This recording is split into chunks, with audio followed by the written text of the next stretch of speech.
মার্কিন নির্বাচনের আগে রুশ আইনজীবীর সঙ্গে সাক্ষাতের কথা স্বীকার করলেন ট্রাম্প জুনিয়র। মস্কোর সঙ্গে কাজ করার এখনই সময় বললেন প্রেসিডেন্ট ট্রাম্প। ব্যর্থ সেনা অভ্যুত্থান চেষ্টার 1 বছরের মাথায় সরকার বিরোধী বিক্ষোভে উত্তাল তুরস্ক। র্যালিতে অংশগ্রহণকারীদের সন্ত্রাসবাদের সমর্থনকারী বললেন এরদোয়ান। আইএসের বিরুদ্ধে সফলতায় ইরাককে ইইউ ও ইরানের অভিনন্দন। পলাতক জঙ্গিদের শিগগিরই নির্মূল সম্ভব হবে আশাবাদ প্রধানমন্ত্রী আবাদের। এবং সিরিয়া সংকট সমাধানে জেনেভায় 7ম পর্বের শান্তি আলোচনা শুরু। দক্ষিণ পশ্চিমাঞ্চলে যুদ্ধবিরতিকে স্বাগত জানালো সরকার বিরোধীরা।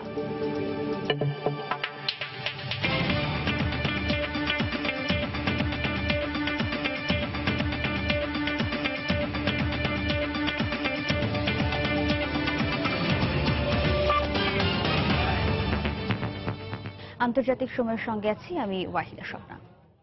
মার্কিন নির্বাচনের আগে ট্রাম্পের প্রতিদ্বন্দ্বী প্রার্থীর বিষয়ে গোপন তথ্য জানতে রাশিয়ার একজন সরকারি আইনজীবীর সঙ্গে দেখা করার কথা স্বীকার করেছেন প্রেসিডেন্ট ট্রাম্পের ছেলে ডোনাল্ড ট্রাম্প জুনিয়র। তবে বৈঠকে কোনো তথ্য বিনিময় হয়নি বলে দাবি করেন তিনি। নির্বাচনে রাশিয়ার কোনো হস্তক্ষেপ না থাকার বিষয়ে ট্রাম্পকে প্রেসিডেন্ট পুতিনের নিশ্চয়তা দেওয়ার 2 দিন পরই এমন তথ্য প্রকাশ পেল। এর মধ্যেই প্রেসিডেন্ট ট্রাম্প বলছেন, সবকিছু ভুলে রাশিয়ার সঙ্গে কাজ করার এখনই উপযুক্ত সময়। হামবুর্গে বহুল আলোচিত ট্রাম্প পুতিন বৈঠক নিয়ে বিশ্বব্যাপী চলছে চুলচেরা বিশ্লেষণ। তবে যে যাই বলুক না কেন, মস্কো ওয়াশিংটন দুপক্ষই বৈঠক ইতিবাচক হয়েছে বলে মনে করছে। আলোচনা নিয়ে ট্রাম্প ও পুতিন দুজনেরই ভূয়সী প্রশংসার পর এবার মার্কিন প্রেসিডেন্টকে অত্যন্ত জ্ঞানী ও দক্ষ আলোচক বলে উল্লেখ করেছে ক্রেমলিন। রুশ প্রেসিডেন্টের মুখপাত্র দিমিত্রি পেসকভ রোববার এক সাক্ষাৎকারে এ দুই নেতার বৈঠকে উভয় পক্ষের স্বার্থ রক্ষা হয়েছে বলে মন্তব্য করেন। তবে দেশে প্রচন্ড সমালোচনার মুখে পড়েছেন ট্রাম্প।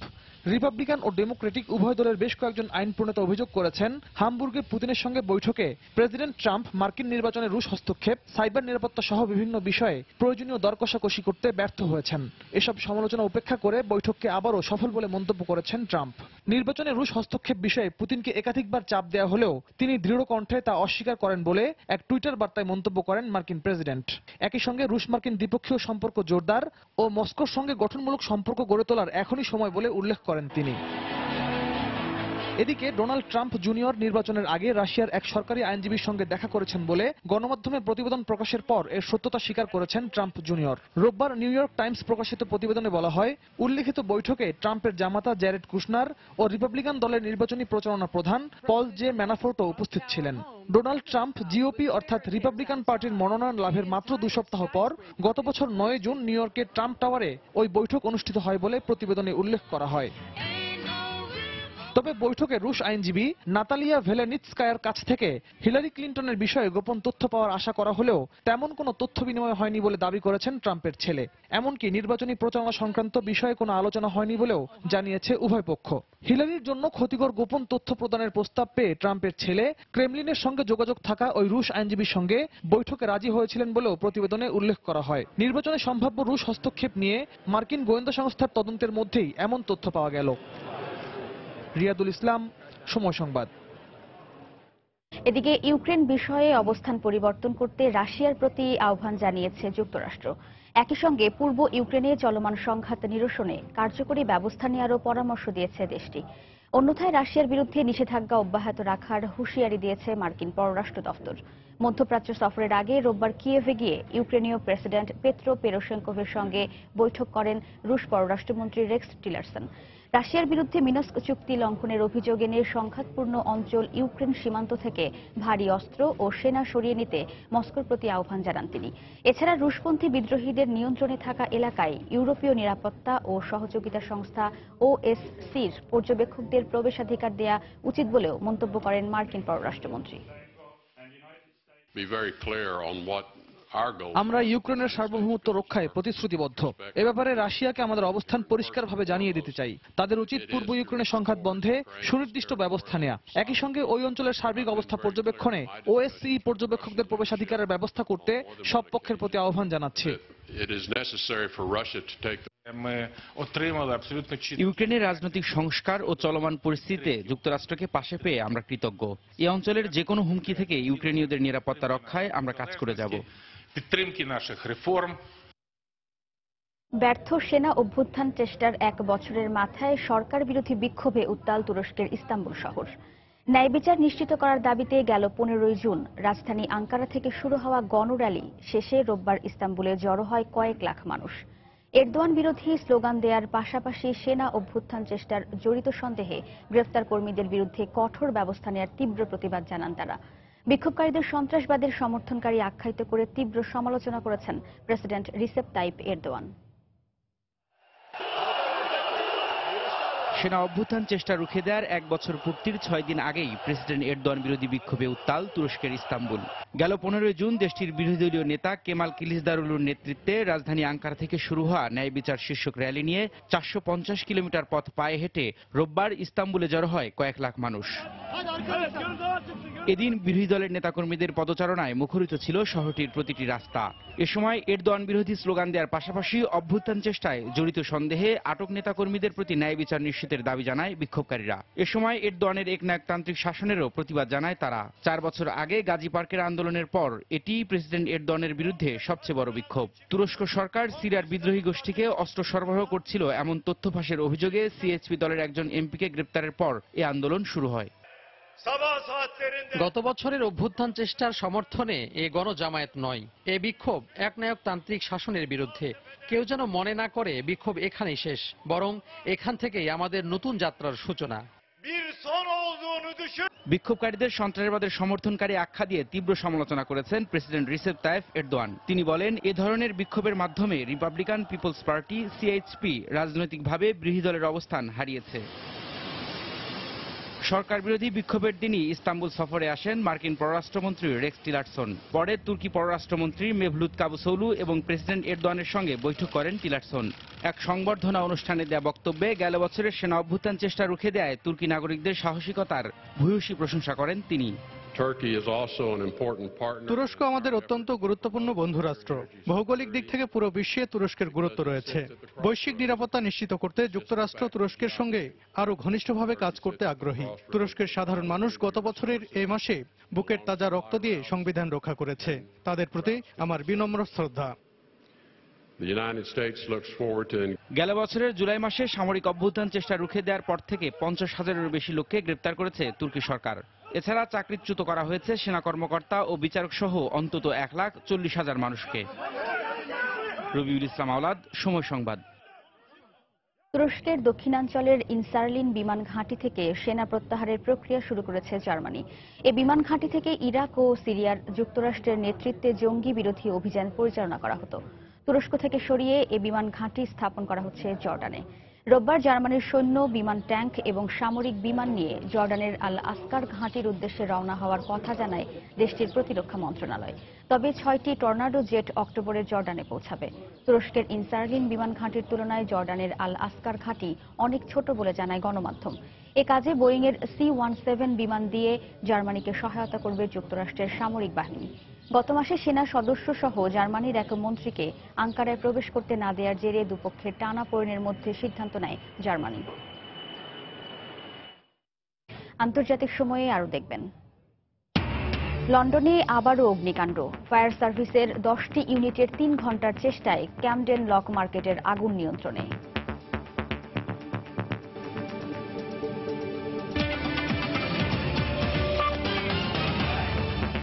অবশেষে দীর্ঘ 3 বছর পর শত্রুমুক্ত হল ইরাকে আইএসের রাজধানী খ্যাত মসুল শহর। প্রায় 9 মাসের রক্তক্ষয়ী অভিযান শেষে রোববার মসুল জয়ের ঘোষণা দেন ইরাকি প্রধানমন্ত্রী হায়দার আল আবাদি। মসুল পুনরুদ্ধারে ইরাকি সেনাদের অভিনন্দনও জানান তিনি। তবে মসুল শত্রুমুক্ত হওয়ার ঘোষণা দেয়া হলেও শহরের উপকণ্ঠের দু একটি এলাকায় এখনও আইএস জঙ্গিরা অবস্থান করছে বলে প্রধানমন্ত্রীর কার্যালয় থেকে জানানো হয়। মসুলে আইএসের বিরুদ্ধে বিজয় অর্জন করায় ইরাককে অভিনন্দন জানিয়েছে ইউরোপীয় ইউনিয়ন ও ইরান। রোববার বিকেলে প্রধানমন্ত্রীর কার্যালয় থেকে মসুল শত্রুমুক্ত হওয়ার ঘোষণা আসার পরপরই এভাবে নেচে গেয়ে উল্লাস শুরু করেন ইরাকি সেনারা। মেতে ওঠেন বিজয় আনন্দে। এ সময় অভিযানে ক্ষতিগ্রস্ত পূর্ব মসুলের বেশ কয়েকটি ভবনে ইরাকের পতাকা উঠতে দেখা যায়, যদিও সে সময় আশপাশের কয়েকটি ভবন থেকে ধোঁয়া উঠতে দেখা যাচ্ছিল। ইরাকের মসুলে জঙ্গি গোষ্ঠী আইএস অনেকটাই কোণঠাসা হয়ে পড়েছে উল্লেখ করে মসুল জয় এখন কেবল সময়ের ব্যাপার বলে শনিবার জানায় দেশটির রাষ্ট্রীয় টেলিভিশন। এর একদিন পরেই রোববার প্রধানমন্ত্রীর কার্যালয় থেকে প্রকাশিত বিবৃতিতে মসুল শত্রুমুক্ত হওয়ার ঘোষণা দেওয়া হয়। তবে শহরের উপকণ্ঠের দু একটি এলাকায় এখনও আইএস জঙ্গিদের অবস্থান রয়েছে বলে বিবৃতিতে উল্লেখ করা হয়। এই ঘোষণার পরপরই মসুল পৌঁছান ইরাকের প্রধানমন্ত্রী হায়দার আল আবাদি। পূর্ব মসুলের কয়েকটি এলাকা পরিদর্শন করে আইএসের বিরুদ্ধে বিজয় অর্জন করায় ইরাকি সেনাদের অভিনন্দন জানান তিনি। পরে গভর্নর ভবনে বৈঠক করেন সামরিক ও স্থানীয় কর্মকর্তাদের সঙ্গে। আমি মসুলে এসেছি আমাদের ঐতিহাসিক বিজয় মুহূর্তের সাক্ষী হতে। আইএস জঙ্গিরা বর্তমানে বেশ কয়েকটি এলাকায় অবরুদ্ধ অবস্থায় রয়েছে। তাদেরকে এর আগে বলা হয়েছিল আত্মসমর্পণ না করলে মৃত্যুবরণ করতে হবে। তারপর কিছু জঙ্গি আত্মসমর্পণ করলেও বাকিরা নিহত হয়েছে। যারা আত্মসমর্পণ করেনি তাদেরকে মেরে ফেলা ছাড়া আমাদের হাতে আর কোনো বিকল্প ছিল না। মসুলে অবস্থানরত বেশিরভাগ আইএস সদস্যই নিহত হয়েছে। যারা এখনো লুকিয়ে আছে শিগগিরই আমাদের সাহসী যোদ্ধারা তাদেরকে পুরোপুরি নির্মূল করতে সক্ষম হবে। এর আগে শনিবার পশ্চিম মসুলের ওল্ড সিটিতে আইএস নিয়ন্ত্রিত সবশেষ এলাকাগুলোতে অভিযান চালায় ইরাকি সেনারা। মসুল বিজয় আসন্ন হওয়ায় দজলা নদীর আশপাশের কয়েকটি এলাকায় তখনই বিজয়োল্লাস শুরু করে দেয় ইরাকি বাহিনী। মসুলে আইএসের বিরুদ্ধে বিজয় অর্জন করায় ইরাককে অভিনন্দন জানিয়েছে ইউরোপীয় ইউনিয়ন। রোববার ইউর মানবিক সহায়তা বিষয় কমিশনারের সঙ্গে বৈঠক শেষে এক যৌথ সংবাদ সম্মেলনে মসুল জয়কে ইরাকে সন্ত্রাস দমনে গুরুত্বপূর্ণ অগ্রগতি হিসেবে অভিহিত করেন ইইউ পররাষ্ট্র বিষয়ক প্রধান ফেদেরিকা মোঘেরিনি। এছাড়াও এক টুইট বার্তায় মসুল পুনরুদ্ধারে ইরাককে অভিনন্দন জানিয়েছেন ইরানের পররাষ্ট্রমন্ত্রী জাভেদ জারিফ। 2014 সালের জুনে ঝটিকা অভিযানে মসুল দখল করে নেয় আইএস জঙ্গিরা। সেই থেকে ইরাকে আইএসের রাজধানী হিসেবে পরিচিতি পায় মসুল। গত বছরের 17 অক্টোবর থেকে মার্কিন বিমান হামলার সহায়তায় মসুল পুনরুদ্ধারে অভিযান শুরু করে ইরাকি বাহিনী। দীর্ঘ প্রায় 9 মাসের রক্তক্ষয়ী সংঘর্ষের মধ্য দিয়ে প্রথমে পূর্ব মসুল এবং এর কয়েক মাস পর পশ্চিম মসুল আইএস মুক্ত করল ইরাকি সেনারা। অন্যয় কর্মকার, সময় সংবাদ। রাশিয়া, যুক্তরাষ্ট্র ও জর্ডানের মধ্যস্থতায় সিরিয়ার দক্ষিণ পশ্চিমাঞ্চলে শুরু হওয়া যুদ্ধবিরতিকে স্বাগত জানিয়েছে জাতিসংঘ। স্বাগত জানিয়েছে সিরিয়ার বিরোধী পক্ষ। মার্কিন পররাষ্ট্রমন্ত্রী রেক্স টিলারসন বলেছেন, সংশ্লিষ্ট অঞ্চলগুলোর যুদ্ধাবস্থা জর্ডানের আঞ্চলিক নিরাপত্তার জন্য খুবই ঝুঁকিপূর্ণ ছিল। যুদ্ধবিরতির ফলে সে অবস্থার অবসান হয়েছে। যুদ্ধবিরতিকে স্বাগত জানালেও এ থেকে ইরান যেন কোনো ধরনের সামরিক সুবিধা নিতে না পারে সে ব্যাপারে হুঁশিয়ার করেছেন ইসরায়েলি প্রধানমন্ত্রী বিনয়ামিন নেতানিয়াহু। এর মধ্যে রোববার থেকে সুইজারল্যান্ডের জেনেভায় শুরু হয়েছে সিরিয়া শান্তি আলোচনার 7ম পর্ব। শুক্রবার জার্মানির হামবুর্গে জি20 সম্মেলনের পার্শ্ব বৈঠকে যুদ্ধবিরতির বিষয়ে একমত হন রুশ প্রেসিডেন্ট ভ্লাদিমির পুতিন এবং মার্কিন প্রেসিডেন্ট ডোনাল্ড ট্রাম্প। দু নেতার এ বৈঠকের পরপরই রুশ পররাষ্ট্রমন্ত্রী সের্গেই ল্যাভরভ জানান, সিরিয়ার দেরা প্রদেশের কুনেত্রা এবং সুয়েদা অঞ্চলে যুদ্ধবিরতি কার্যকরে মস্কো, ওয়াশিংটন ও আম্মানের মধ্যে একটি সমঝোতা স্মারক সই হয়েছে। এরই ধারাবাহিকতায় রোববার স্থানীয় সময় দুপুরে সিরিয়ার দক্ষিণ পশ্চিমাঞ্চলে যুদ্ধবিরতি কার্যকর হয়। বিষয়টি নিশ্চিত করে মার্কিন পররাষ্ট্রমন্ত্রী রেক্স টিলারসন বলেছেন, যুদ্ধবিরতির আওতায় থাকা অঞ্চলগুলো খুবই স্পর্শকাতর হওয়ায় সেখানকার যুদ্ধাবস্থা জর্ডানের নিরাপত্তাকে বিপন্ন করে তুলেছিল। এখন অবস্থার পরিবর্তন ঘটবে বলে আশা প্রকাশ করেন তিনি। রাশিয়া, যুক্তরাষ্ট্র এবং জর্ডানের মধ্যস্থতায় এই যুদ্ধবিরতিকে স্বাগত জানিয়েছে জাতিসংঘের সিরিয়া বিষয়ক বিশেষ উপদূত রামজি এজেলদিন রামজি।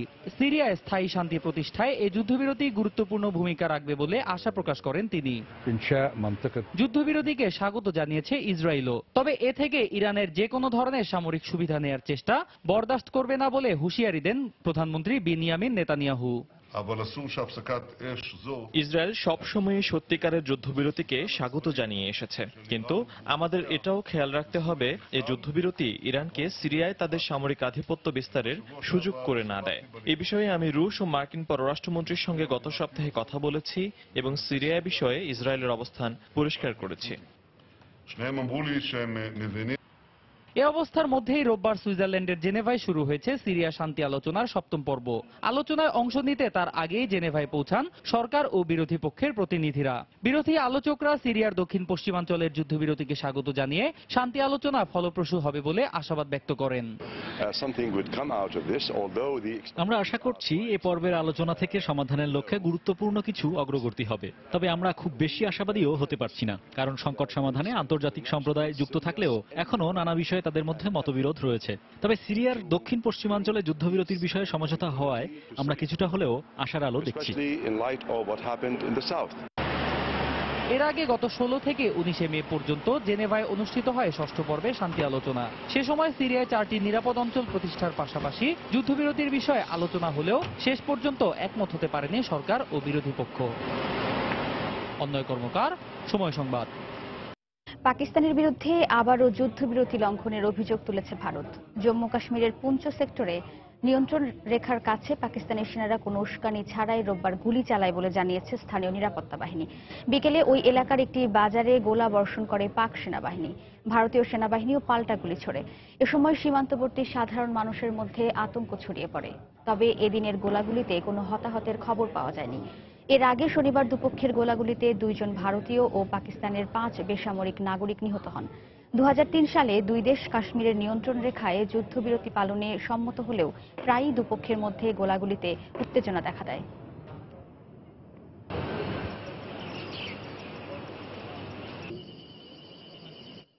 ভারতের পূর্বাঞ্চলের পার্বত্য জেলা দার্জিলিংয়ে আলাদা রাজ্যের দাবিতে বিক্ষোভ অব্যাহত রেখেছে আন্দোলনকারীরা। গত 1 মাস ধরে গোর্খা জাতীয় লিবারেশন ফ্রন্টের নেতৃত্বে গোর্খাল্যান্ড রাজ্যের দাবিতে এই আন্দোলন অব্যাহত রেখেছে সাধারণ মানুষ। রোববার চলমান আন্দোলনে নিহত 2 স্বাধীনতাকামীর মরদেহ নিয়ে বিক্ষোভ করেন সেখানকার বাসিন্দারা।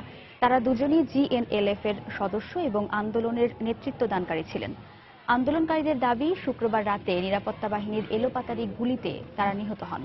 গোর্খা সম্প্রদায়ের সঙ্গে নিরাপত্তা বাহিনী সংঘর্ষের এ পর্যন্ত 7 জন স্থানীয় বাসিন্দা নিহত হয়েছেন। এছাড়া নিরাপত্তা বাহিনীর সদস্য সহ আহত হয়েছেন আরও অনেকে। সংঘর্ষের কারণে দার্জিলিংয়ে অর্থনীতিতে বিরূপ প্রভাব পড়েছে।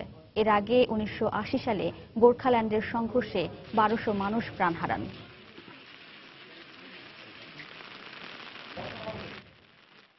কুয়েত এয়ারওয়েজ ও রয়্যাল জর্ডানের যাত্রীদের ওপর যুক্তরাষ্ট্র ভ্রমণের সময় বিমানে ইলেকট্রনিক যন্ত্র বহনের যে নিষেধাজ্ঞা ছিল তা প্রত্যাহার করেছে কর্তৃপক্ষ। এয়ারলাইন্স কর্তৃপক্ষ জানায় তারা নিশ্চিত নিরাপত্তা নিশ্চিত করতে মার্কিন সংশ্লিষ্টদের সঙ্গে কাজ করছে। এর আগে মার্চে ল্যাপটপ ও ট্যাবে করে বোমা বহন করা হতে পারে এমন আশঙ্কায় মুসলিম প্রধান 8টি দেশ থেকে সরাসরি যুক্তরাষ্ট্রগামী বিমানের নির্দিষ্ট পরিধির ইলেকট্রনিক যন্ত্র বহন নিষিদ্ধ করা হয়েছিল। গত সপ্তাহে ইতিহাদ, তুর্কি এয়ারলাইন্স, এমিরেটস এবং কাতার এয়ারওয়েজের ওপর থেকে নিষেধাজ্ঞা প্রত্যাহার করা হয়। মরক্কো, মিশর এবং সৌদি আরবের বিমানের ওপর আরোপিত নিষেধাজ্ঞা প্রত্যাহারের বিষয়ে এখনো কিছুই জানা যায়নি। তবে সৌদির রাষ্ট্রীয় বিমান সংস্থা জানায় 19 জুলাই থেকে তাদের যাত্রীরা বিমানে ইলেকট্রনিক যন্ত্র নিতে পারবে।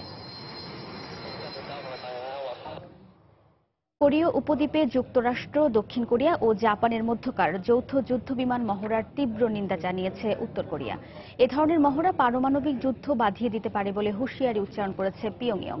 রোববার উত্তর কোরিয়ার রাষ্ট্রীয় গণমাধ্যমে প্রকাশিত এক সম্পাদকীয়তে যুক্তরাষ্ট্রের এমন কর্মকাণ্ডকে সামরিক উস্কানি বলে উল্লেখ করা হয়। সেখানে বলা হয়, এর মাধ্যমে চূড়ান্তভাবে পারমাণবিক সংঘাতকে ত্বরান্বিত করা হচ্ছে। শুক্রবার মার্কিন বিমান বাহিনীর 2টি যুদ্ধবিমান সরাসরি বোমা নিক্ষেপের মহড়ায় অংশ নিতে দক্ষিণ কোরিয়ায় পাঠানো হয়। এ মহড়ায় দক্ষিণ কোরিয়া ও জাপানের যুদ্ধবিমান যুক্ত হয়। এদিকে 4 জুলাই যুক্তরাষ্ট্রের স্বাধীনতা দিবসে চালানো উত্তর কোরিয়ার ক্ষেপণাস্ত্রটি আন্তঃমহাদেশীয় নয় বলে দাবি করেছে রাশিয়া। মস্কো জানায়, ওই দিন একটি মধ্যম পাল্লার ক্ষেপণাস্ত্রের পরীক্ষা চালিয়েছে উত্তর কোরিয়া।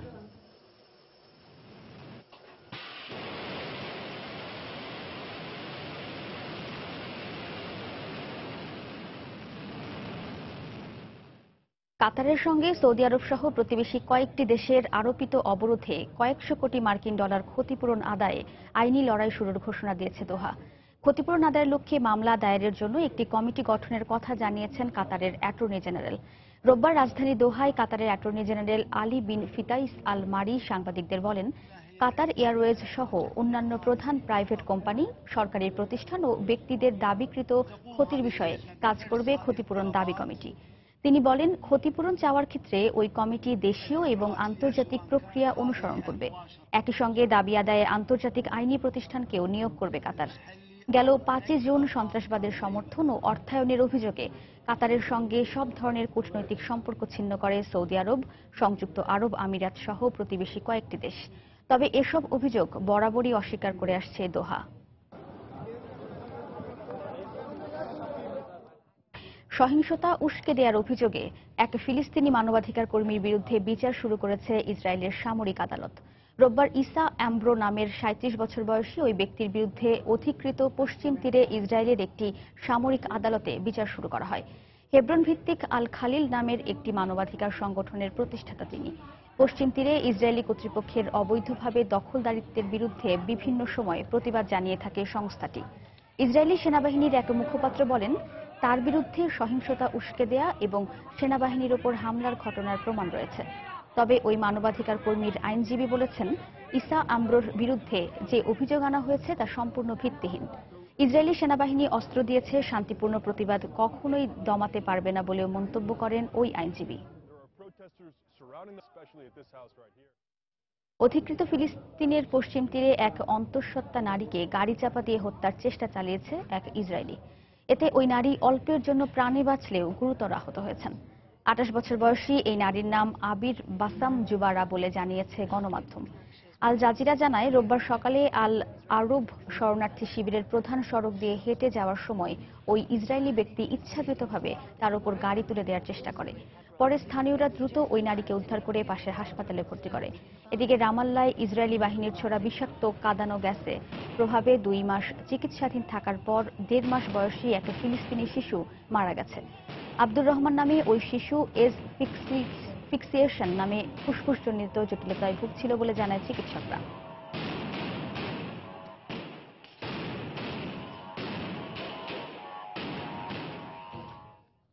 আন্তর্জাতিক সময়ে আরো যা দেখবেন।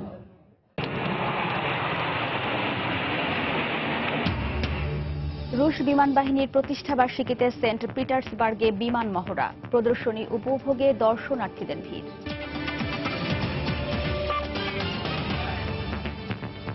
উন্নত স্টেনলেস স্টিল প্যানেল, সময় সাশ্রয়ী brush burner, 50,000 auto ignition, chopper gas stove. আবারও ভয়াবহ আগুনের কবলে লন্ডন। এবার উত্তর লন্ডনের ক্যামডেন লক মার্কেটে ভয়াবহ অগ্নিকাণ্ড হয়েছে। দমকল বাহিনীর 10টি ইউনিটের 3 ঘন্টার চেষ্টায় স্থানীয় সময় রাত 3টায় আগুন নিয়ন্ত্রণে আসে, যদিও এখনো পুরোপুরিভাবে তা নেভেনি। মার্কেটটিতে অন্তত 1000 দোকান রয়েছে বলে জানা গেছে। প্রথম, দ্বিতীয় এবং তৃতীয় তলা ছাড়াও ভবনের ছাদেও আগুন ছড়িয়ে পড়ে। আগুন লাগার সঙ্গে সঙ্গে দোকানের কর্মচারীরা বাইরে বেরিয়ে যান। মার্কেটটি সাধারণত সন্ধ্যা 7টা পর্যন্ত খোলা থাকে। পুলিশ জানায়, স্থানীয় সময় সোমবার রাত 12:10 পুলিশ স্টেশনে আগুন লাগার খবর দেওয়া হয়। এরপরই আগুন নিয়ন্ত্রণে কাজ শুরু করে ফায়ার সার্ভিস। এখনো পর্যন্ত ক্ষয়ক্ষতির পরিমাণ জানা যায়নি। এর আগে 2008 সালেও ওই মার্কেটে অগ্নিকাণ্ডে ব্যাপক ক্ষয়ক্ষতি হয়। তাছাড়া গত জুন মাসে পশ্চিম লন্ডনের গ্রেনফেল টাওয়ারে অগ্নিকাণ্ডে অন্তত 80 জন মারা গেছেন। ভেনেজুয়েলার সরকার বিরোধী বিক্ষোভের 100তম দিন পূর্ণ হয়েছে। রোববার দেশটির রাজধানী কারাকাসে এ উপলক্ষে আয়োজিত র্যালিতে 2000 বিক্ষোভকারী অংশ নেন। বিক্ষোভকারীরা গৃহবন্দী বিরোধী দলীয় জ্যেষ্ঠ নেতা লিওপোল্ডো লোপেজের ছবি আঁকা টি-শার্ট পরে তার মুক্তির দাবি জানান। এ সময় তার দেয়া একটি চিঠি পড়ে শোনানো হয়। লোপেজের স্ত্রী অভিযোগ করে বলেন, জেলখানায় থাকা অবস্থায় তার স্বামীর ওপর নির্যাতন চালিয়েছে সরকার। সরকারের এমন কার্যকলাপের নিন্দা জানিয়ে বিরোধী দলীয় নেতাকর্মীদের জেল থেকে মুক্ত করার প্রতিজ্ঞা করেন তিনি। এদিন সরকার দলীয় পার্টিও লাল টি-শার্ট গায়ে দিয়ে র্যালি করে। বিরোধীদের থামাতে গেলে পুলিশের সঙ্গে সংঘর্ষ হয়। এ সময় বিক্ষোভকারীদের ছত্রভঙ্গ করতে টিয়ার শেল নিক্ষেপ করে পুলিশ। পাল্টা জবাবে ক্ষুব্ধ বিক্ষোভকারীরাও পুলিশকে লক্ষ্য করে বোতল ও ইট পাটকেল নিক্ষেপ করে।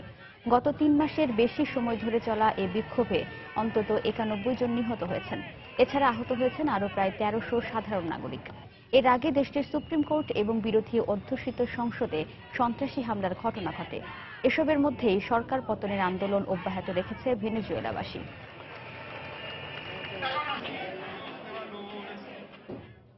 যুক্তরাষ্ট্রের ক্যালিফোর্নিয়া এবং কানাডার ব্রিটিশ কলম্বিয়ায় এখনও নিয়ন্ত্রণে আসেনি ভয়াবহ দাবানল। আগুনের লেলিহান শিখা ক্রমশ ছড়িয়ে পড়ায় ঝুঁকিপূর্ণ অঞ্চলগুলো থেকে এরই মধ্যে 8000 বাসিন্দাকে সরিয়ে নেওয়া হয়েছে। কানাডার অব্যাহত দাবানলে এরই মধ্যে পুড়ে গেছে বেশ কয়েকটি বসতঘর, গাড়ি, ব্যবসা প্রতিষ্ঠান এবং বিমানবন্দরের 2টি হ্যাঙ্গার। ওই অঞ্চলে আগুন 3টি খণ্ডে বিভিন্ন দিকে ছড়িয়ে পড়ায় পরিস্থিতি নিয়ন্ত্রণ করতে গিয়ে দমকল কর্মীদের হিমশিম খেতে হচ্ছে। আগুনের কারণে এলাকায় তাপমাত্রা স্বাভাবিকের চেয়ে বেড়ে যাওয়ায় সেখানে বেশিক্ষণ অবস্থান করা যাচ্ছে না। একই চিত্র ক্যালিফোর্নিয়ার বুট্টে কাউন্টিতে। কয়েকদিনের শুষ্ক আবহাওয়া ও ঝোড়ো বাতাসের কারণে আগুন নেভানো সম্ভব হচ্ছে না বলে জানায় দমকল কর্মীরা। এই অঙ্গরাজ্যের সান্টা বারবারা কাউন্টির 31 বর্গ কিলোমিটার এলাকা এবং সান্টা মারিয়া কাউন্টির 97 বর্গ কিলোমিটার এলাকা এরই মধ্যে আগুনে পড়ে গেছে। এই অবস্থায় স্থানীয়দের নিরাপদ আশ্রয় নেওয়ার নির্দেশ দিয়েছেন কর্তৃপক্ষ। যুক্তরাষ্ট্রের একটি বিদ্যুৎ কেন্দ্রে ভয়াবহ অগ্নিকাণ্ড হয়েছে। শনিবার রাতে ক্যালিফোর্নিয়ার লস অ্যাঞ্জেলস শহরে ট্রান্সফরমার বিস্ফোরণের পর হঠাৎ আগুন লেগে যায়। এতে দ্রুত আগুন ছড়িয়ে পড়ার পাশাপাশি ধোঁয়ায় ছেয়ে যায় সেখানকার পুরো এলাকা। পরে দমকল বাহিনীর অন্তত 90 সদস্য দ্রুত ঘটনাস্থলে পৌঁছে দীর্ঘ চেষ্টায় আগুন নিয়ন্ত্রণে আনতে সক্ষম হন। তবে এতে কোনো হতাহতের ঘটনা ঘটেনি বলে জানিয়েছে স্থানীয় প্রশাসন। এই অগ্নিকাণ্ডের কারণে দীর্ঘ সময় ওই এলাকার অন্তত 1,40,000 বাড়ি ও প্রতিষ্ঠানে বিদ্যুৎ সরবরাহ বন্ধ থাকে। অগ্নিকাণ্ডের কারণ জানা না গেলেও ঘটনার বিস্তারিত জানতে এরই মধ্যে তদন্ত শুরু করেছে স্থানীয় প্রশাসন। জাপানের দক্ষিণ পশ্চিমাঞ্চলে গেল কয়েকদিন ধরে ভারী বৃষ্টিপাত অব্যাহত থাকায় সেখানকার পরিস্থিতি ভয়াবহ আকার ধারণ করেছে। ভারী বৃষ্টিপাতের কারণে পাহাড় ধসের ঘটনায় বিচ্ছিন্ন হয়ে পড়েছে যোগাযোগ ব্যবস্থা। ভূমিধসের ঘটনায় এখন পর্যন্ত নিহতের সংখ্যা বেড়ে দাঁড়িয়েছে 18 জনে। এছাড়া নিখোঁজ রয়েছেন বেশ কয়েকজন। গেল 72 ঘন্টায় 600 মিলিমিটার বৃষ্টিপাত রেকর্ড করেছে স্থানীয় আবহাওয়া অধিদপ্তর। পরিস্থিতির ক্রমশ অবনতি হওয়ায় স্থানীয় কয়েক লাখ বাসিন্দাকে নিরাপদে সরিয়ে নিয়েছে কর্তৃপক্ষ।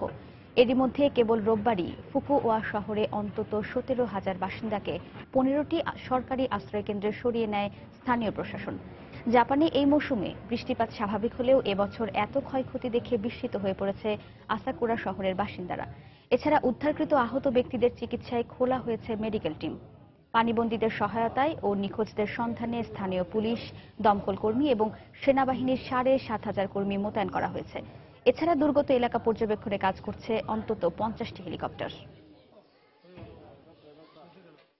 পেরুতে পর্যটকদের বহনকারী একটি বাস বিধ্বস্ত হয়ে অন্তত 8 জন নিহত হয়েছেন। এই দুর্ঘটনায় আহত হয়েছেন আরও 36 জন। স্থানীয় সংবাদ মাধ্যম জানায় রোববার পর্যটন শহর সান ক্রিস্টোবাল থেকে রাজধানী লিমায় ফেরার পথে পর্যটকদের বহনকারী একটি বাস উল্টে রাস্তার পাশে বিধ্বস্ত হলে এই হতাহতের ঘটনা ঘটে। পরে দ্রুত ঘটনাস্থলে পৌঁছে তাদের উদ্ধার করে হাসপাতালে নিয়ে যায় উদ্ধারকর্মীরা। নিহতদের অধিকাংশই বিদেশি পর্যটক বলে জানিয়েছে স্থানীয়রা। হতাহতদের মধ্যে বেশ কয়েকজন শিশু রয়েছে। আহতদের মধ্যে কয়েকজনের অবস্থা আশঙ্কাজনক হওয়ায় নিহতের সংখ্যা আরও বাড়তে পারে বলে জানিয়েছে হাসপাতাল কর্তৃপক্ষ। বেপরোয়া গতিতে বাসটি চালানোর কারণে এই দুর্ঘটনা ঘটে থাকতে পারে বলে ধারণা পুলিশের। এদিকে ভারতের দিল্লির নদিয়া মহাসড়কে দুর্ঘটনায় একজন নিহত হয়েছেন। এই ঘটনায় পুলিশ একজনকে গ্রেফতার করেছে। অন্যজনকে এখনো খুঁজে পাওয়া যায়নি।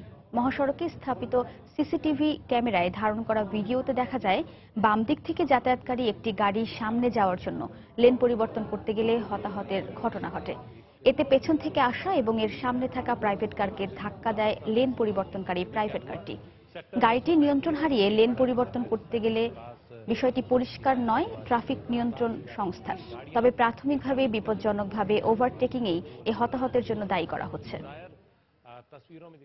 ব্রিটেনের ওয়েলসে মদিনা মসজিদে কোরআন শরীফ শিক্ষাদানের সময় মেয়েদের যৌন হয়রানির কারণে এক ইমামের 13 বছরের কারাদণ্ড দেওয়া হয়েছে। 81 বছর বয়সী মোহাম্মদ হাজি সাদিকের বিরুদ্ধে 1996 থেকে 2006 সালের মধ্যে 5 থেকে 11 বছর বয়সী মেয়েদের যৌন হয়রানির প্রমাণ মিলেছে। কার্ডিফের মদিনা মসজিদে তিনি 30 বছর ধরে কোরআন শরীফ শিক্ষা দেন। 2006 সালে তার বিরুদ্ধে যৌন হয়রানির অভিযোগ তোলে 2 কিশোরী। ক্রাউন প্রসিকিউশন সার্ভিসের মুখপাত্র জানান, কিশোরীদের সাহসিকতা আর সহযোগিতার কারণেই সাদিকের বিরুদ্ধে ব্যবস্থা নিতে সক্ষম হয়েছেন তারা। চরম দরিদ্রতা এবং গৃহযুদ্ধের কারণে পৃথিবীর নবীনতম রাষ্ট্র দক্ষিণ সুদান তাদের 6ষ্ঠতম জাতীয় স্বাধীনতা দিবস উদযাপন বাতিল করেছে। রোববার দেশটির প্রেসিডেন্ট সালভা কির জানান, চরম অর্থনৈতিক সংকটে বিপর্যস্ত সারা দেশ। চারদিকে যুদ্ধ, সহিংসতা, সারাদিনে মানুষ সেখানে একবেলা খেতে পান না। এমন পরিস্থিতিতে স্বাধীনতা দিবস উদযাপন সঠিক মনে হয়নি তার। এর আগে 2011 সালের 9 জুলাই সুদান থেকে স্বাধীনতা অর্জন করে দক্ষিণ সুদান। এর 2 বছর পরই সরকার এবং বিরোধীদের মধ্যে সংঘর্ষ ছড়িয়ে পড়ে। গত 4 বছরে অন্তত 40 লাখ মানুষকে তাদের ঘরবাড়ি ছেড়ে পালিয়ে যেতে হয়েছে, যার মধ্যে অর্ধেকই শিশু। বর্তমানে দেশটিতে 60 লাখ মানুষ রয়েছে যারা চরম খাদ্য সংকটে ভুগছে। এছাড়া 20 লাখ দক্ষিণ সুদানি পার্শ্ববর্তী দেশে শরণার্থী হিসেবে আশ্রয় নিয়েছেন। জাতির উদ্দেশ্যে দেয়া ভাষণে দেশটির প্রেসিডেন্ট শান্তির ডাক দিয়ে যুদ্ধবিরতি চুক্তির প্রতি বিদ্রোহীদের সম্মান জানানোর আহ্বান জানিয়েছেন। তবে বিরোধীদের অভিযোগ, সরকারি দলই বিদ্রোহীদের ক্যাম্পে হামলা চালিয়ে গত বছরে চুক্তি ভঙ্গ করেছে। বিদ্রোহীদের এক মুখপাত্র জানান, গত 4 দিন আগে সরকারি দল হামলা চালিয়ে তাদের সদস্যদের হত্যা করেছে। ইন্দোনেশিয়ার আকর্ষণীয় পর্যটন স্থান খ্যাত বালিতে ঘুরতে গিয়ে নিজের অজান্তেই কুকুরের মাংস খাচ্ছেন পর্যটকরা, যা দেশটির খাদ্য নিরাপত্তা ও পশু নির্যাতন আইন বহির্ভূত। 1 মাসের গবেষণার ভিত্তিতে এমনটা জানিয়েছে পশু কল্যাণ বিষয়ক বেসরকারি সংস্থা অ্যানিমেলস অস্ট্রেলিয়া। গবেষণায় বলা হয়, প্রতি বছর বালিতে অন্তত 1 লাখ কুকুর মারা হয় মাংস খাওয়ার জন্য। সংবাদ মাধ্যম রয়টার্সের ক্যামেরায় ধরা পড়ে ইন্দোনেশিয়ার বাহাসা বাজারে বিক্রেতাদের দেদারসে কুকুরের মাংস বিক্রির দৃশ্য। তবে নির্যাতন করে কুকুর মারা এবং তাদের মাংস রাস্তায় বিক্রির বিষয়টি অস্বীকার করেছে বালির গভর্নর। ইন্দোনেশিয়া এবং এশিয়ার কয়েকটি দেশে কুকুরের মাংস বেশ জনপ্রিয় হলেও কুকুরের মাংস কেন্দ্রিক বাণিজ্য অনৈতিক ঘোষণা করে তা বন্ধের জন্য কাজ করছে বালি dog adoption and rehabilitation centre. আগামী মাসে কুকুর কেন্দ্রিক বাণিজ্য বন্ধে বালি সরকারের সাথে বৈঠকে বসবে পশু কল্যাণ সংস্থাগুলো। জাতিসংঘের শিক্ষা ও সংস্কৃতি বিষয়ক সংস্থা ইউনেস্কো ভারতের আহমেদাবাদ শহরকে বিশ্ব ঐতিহ্যের তালিকায় অন্তর্ভুক্ত করেছে। পোল্যান্ডে অনুষ্ঠিত ইউনেস্কোর সভার পর বিশ্ব ঐতিহ্য কমিটি রোববার এক টুইট বার্তায় এ ঘোষণা দেয়। এর মধ্য দিয়ে প্রায় 600 বছরের ঐতিহাসিক আহমেদাবাদ ভারতের প্রথম শহর হিসেবে ইউনেস্কোর ঐতিহ্যের তালিকায় স্থান পেয়েছে। এখন থেকে ঐতিহ্যবাহী শহরের মানচিত্রে প্যারিস, ভিয়েনা, ব্রাসেলস, রোম এবং এডিনবার্গের সঙ্গে আহমেদাবাদকেও দেখা যাবে। 15 শতকে আহমেদ খান আহমেদাবাদের গোড়াপত্তন করেন। ধর্মীয় এবং রাজনৈতিক অনেক ঐতিহাসিক ঘটনার কারণে হিন্দু, মুসলিম এবং জিও গোষ্ঠীর কাছে শহরটি খুবই তাৎপর্যপূর্ণ। মহাত্মা গান্ধী এই আহমেদাবাদ থেকেই ব্রিটিশ বিরোধী আন্দোলন শুরু করেন। আহমেদাবাদের এই অর্জনকে ভারতবাসীর জন্য একটা বিশাল অর্জন বলে আখ্যায়িত করেছেন দেশটির প্রধানমন্ত্রী নরেন্দ্র মোদী। এদিকে সৌন্দর্য আর রহস্যে ঘেরা জাপানের দক্ষিণ পশ্চিমাঞ্চলীয় ওকিনোশিয়া দ্বীপটিকে বিশ্ব ঐতিহ্যের অংশ হিসেবে ঘোষণা করেছে ইউনেস্কো। দ্বীপটির সবচেয়ে আশ্চর্য দিক হল, এখানে কোনো নারীর প্রবেশাধিকার নেই, অনেকটা ইউরোপের ভ্যাটিকান সিটির মতো। এই দ্বীপটিতে আজ পর্যন্ত কোনো নারী পা রাখেননি বলে দাবি করা হয়। দ্বীপের পবিত্রতা রক্ষার জন্যই এই উদ্দেশ্য বলে জানায় গণমাধ্যম। অথচ দ্বীপটির একটি মন্দিরে দেবীর আরাধনা হয়। মুনাকাতা তাইশা ওকিট সুমিয়া নামের ওই মন্দিরটি সমুদ্র দেবীর সম্মানে তৈরি করা হয়েছে। সমুদ্রে নিরাপদ যাত্রার লক্ষ্যে সেখানে নানা আচার অনুষ্ঠান পালন করা হয়। পুরুষদের প্রবেশের ক্ষেত্রেও নিয়ম বেশ করা। দ্বীপে প্রবেশের আগে সবাইকে পরিষ্কার পরিচ্ছন্ন হতে হবে, থাকতে হবে বিনা কাপড়ে। ফিরে যাওয়ার সময় দ্বীপটি থেকে কোনো স্মৃতিচিহ্ন নিয়ে যাওয়া সম্পূর্ণ নিষেধ। এমনকি দ্বীপের বিবরণ সবার থেকে গোপন রাখতে বলা হয়। কাজের চাপ আর বৈরী আবহাওয়ায় নিউ ইয়র্কে স্বস্তির স্বাদ পাওয়া কঠিন ব্যাপার। 4 ঋতুর এই দেশে গ্রীষ্ম এলেই তাই সবাই খুঁজে ফেরেন অবসর। উল্লাসে মাতে পুরো নিউ ইয়র্কবাসী। বাচ্চাদের স্কুলগুলো এ সময় বন্ধ থাকায় পরিবার নিয়ে ঘুরতে বেরিয়ে পড়েন প্রবাসী বাঙালিরাও। নিউ ইয়র্ক প্রতিনিধি শিহাবুদ্দিন কিসলুর তথ্য ও টিএম মামুনের ছবি নিয়ে ডেস্ক রিপোর্ট। কর্মসংস্থানে গ্রীষ্মকালীন ছুটি না মিললেও স্কুলগুলোতে ছুটি শুরু হয়েছে নিউ ইয়র্কে। দীর্ঘ প্রতীক্ষার পর গ্রীষ্মের এই সৌন্দর্য উপভোগে সুযোগ পেলেই পরিবার নিয়ে বেরিয়ে পড়ছেন অনেকে। বাচ্চাদের নিয়ে কাটাচ্ছেন চমৎকার সময়। উইন্টারে তো সারাক্ষণ বাসায় থাকা হয়, খুব একটা বের হওয়া হয় না। এই সামারে একটা সময় কয়েকটা মাস পাই না, বাচ্চাদের নিয়ে একটু ঘুরতে বের হয়ে আসি। জায়গাগুলো সুন্দর, এত ন্যাচারাল যে আমাদের ভালো লাগে। আমি এখানে ঘুরতে আসলাম, আমার বাবা মার সাথে আমার অনেক ভালো লাগলো। কাছাকাছি কোনো পার্ক বা নদীর পাড়ে খোলা আকাশের নিচে কনসার্ট দেখতে জড়ো হন নিউ ইয়র্কবাসী। প্রবাস জীবনে প্রশান্তির খোঁজে বাঙালিরাও অবসর বা ছুটির দিনে যোগ দেন সেখানে। প্রবাস জীবনটা অনেক কঠিন। এই কঠিন জীবনের মধ্যে হয় কি মেশিনের মতন চলতে হয়। তো এই মাঝখানে আমরা হয়তো অনেক সময় অপেক্ষা করি যে একটু রিল্যাক্সের টাইম কোথায় পাবো। তো কাজের ফাঁকে বা ছুটির সময় কাছাকাছি যেখানে বাড়ি ঘুরতে যাই। ছুটির দিনটাকে ঘুরে অন্যান্য বিদেশিদের মতো, আমেরিকানদের মতো আমরা ঘুরে অনেক মজা পাই, অনেক আনন্দ করি। এটাই আসলে এখানকার জীবন। অন্যদিকে ছুটির সময় উপভোগে জুলাই কিংবা অগাস্টে সমর্থবানেরা বেড়াতে যান শহরের বাইরে বা অন্য কোনো রাজ্যে। সময় সংবাদ, নিউ ইয়র্ক, যুক্তরাষ্ট্র। রুশ বিমান বাহিনীর 105তম প্রতিষ্ঠাবার্ষিকী উপলক্ষে সেন্ট পিটার্সবার্গে বিমান মহড়ার আয়োজন করেছে রুশ অ্যারোবেটিক টিম সুইফট। রাশিয়ার শীর্ষস্থানীয় এই অ্যারোবেটিক টিম রুশ এয়ারফোর্সের সাথেও সম্পৃক্ত। 6টি MiG-29 মডেলের সামরিক বিমান উড্ডয়ন দেখতে সেখানে ভিড় করেন দর্শনার্থীরা। মস্কোতে আগামী 12ই আগস্ট রাশিয়া এয়ারফোর্সের উদ্বোধনী অনুষ্ঠান আরও বড় পরিসরে আয়োজন করা হবে।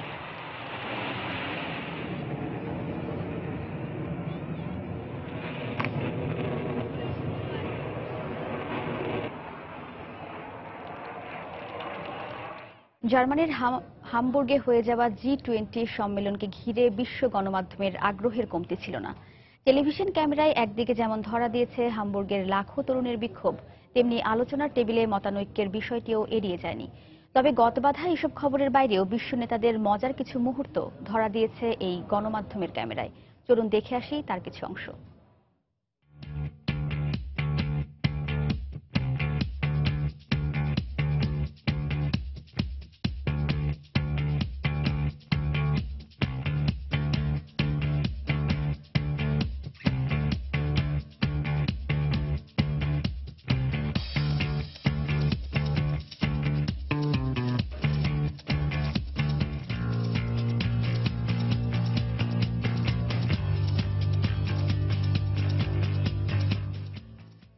আন্তর্জাতিক সময়ের শীর্ষ সংবাদ জানিয়ে দিচ্ছি আরেকবার। মার্কিন নির্বাচনের আগে রুশ আইনজীবীর সঙ্গে সাক্ষাতের কথা স্বীকার করলেন ট্রাম্প জুনিয়র। মস্কোর সঙ্গে কাজ করার এখনই সময় বললেন প্রেসিডেন্ট ট্রাম্প। ব্যর্থ সেনা অভ্যুত্থান চেষ্টার 1 বছরের মাথায় সরকার বিরোধী বিক্ষোভে উত্তাল তুরস্ক। র্যালিতে অংশগ্রহণকারীদের সন্ত্রাসবাদের সমর্থনকারী বললেন এরদোয়ান। আইএসের বিরুদ্ধে সফলতায় ইরাককে ইইউ ও ইরানের অভিনন্দন। পলাতক জঙ্গিদের শিগগিরই নির্মূল করা সম্ভব, আশাবাদ প্রধানমন্ত্রী আবাদের। এবং সিরিয়া সংকট সমাধানে জেনেভায় 7ম পর্বের শান্তি আলোচনা শুরু। দক্ষিণ পশ্চিমাঞ্চলে যুদ্ধবিরতিকে স্বাগত জানালো সরকার বিরোধীরা। এ ছিল আন্তর্জাতিক সময়। যে কোনো খবর পেতে ভিজিট করুন সময় নিউজ.tv আর সঙ্গে থাকুন সময়।